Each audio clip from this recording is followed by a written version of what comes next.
Pangatlo, yung po lumabas yung asthmatic ko. Tapos, ano po, gamot lang ng gamot ng doktor, wala pong kagalingan. Sabi ko nga, bahala na si Lord sa karamdaman ko. Ngayon po, dumating po kayo, talagang ano, na kahit yung ilong ko, yung pakiramdam ko, wala akong maamoy ganon. Ngayon po, talagang may naamoy na po ako. Nagkaroon po pala kayo ng allergy, rhinitis. Oho. Tapos kanina po, nung galing kami sa sementeryo, masama po yung pakiramdam ko. Yun nga, nagulat ako bakit maraming tao. Tapos yun po, natuwang-tuwa yung mga kasister namin dahil yun nga, may dumating na Lingkod Bayan po. Lingkod Bayan po. Tapos yun, parang talaga tinutulak ako papunta Blessing dito. po. Pero alam po ba ninyo na maraming mga barangay captain na sobrang busy? Busy po sa kanilang mga basketball court, busy sa kanilang mga agenda. Hindi po nila namamalayan ng mga kanilang bumoto sa kanila ay natitibag na sa karamdamang diabetes, heart attack, leukemia, anemia. Hindi po nila tanto ang kanilang nasasakupan ay kailangan na po ng rescue. Wala naman po namang tableta na libre sa center. Sino po ba ang doktor na pumipitik ng lahat ng sakit kahit na heart attack, pinipitik lang namin? Doktor, ano naman? Magpakatotoo po kayo sa pagsisilbi sa bayan.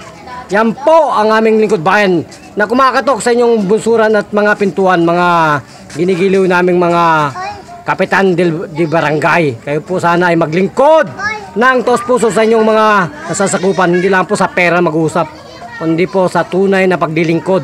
Serbisyo, libre, publiko po ang kailangan po ninyong bigyan pansin. Hindi po yan puro pera kayo. Yan po ang nakikita ko sa mga barangay. Dami pong barangay, brother. Daming barangay po na kami pa ang dapat tumawag sa kanilang mga opisina para po sila ay yanigin at bigyan daan po ang aming programang ito. Tama po bang ginagawa yan ng mga kapitan di barangay? Hindi tama yun. Karamihan kasi talagang hindi nila na tupad yung mga pangako nila sa mga tao. Ayan po mga kapitan na pasaway. Kailangan po bang ibuto muli ang mga yan?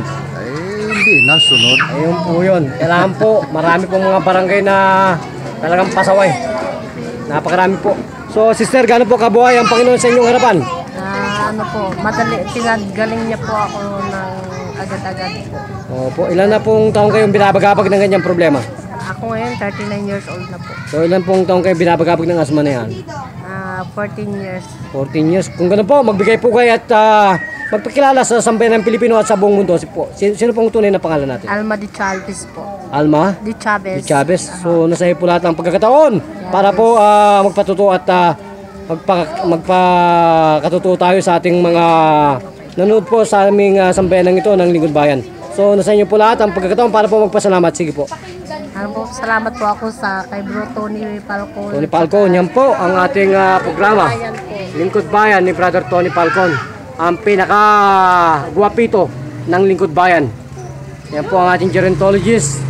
Diyos Guang Therapy po, ang ating pong pinagpipitagan. Diyos Guang Therapy Association. Yan po.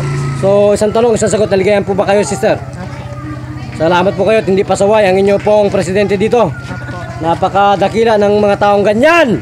May dakilang layunin sa pagsisilbi sa bayan. So, naniniwala po kayo, huling tanong at isang sagot sa Diyos na makapangyarihan sa lahat. Kung ganun po, nagpapalam po ang inyong abang lingkod, Brother John. Nagulat para sa Lingkod Bayan Balita. Bida kakasamang Tony Falcon. Thank you, Master Kusang Babae. Ayan po ang ating susunod na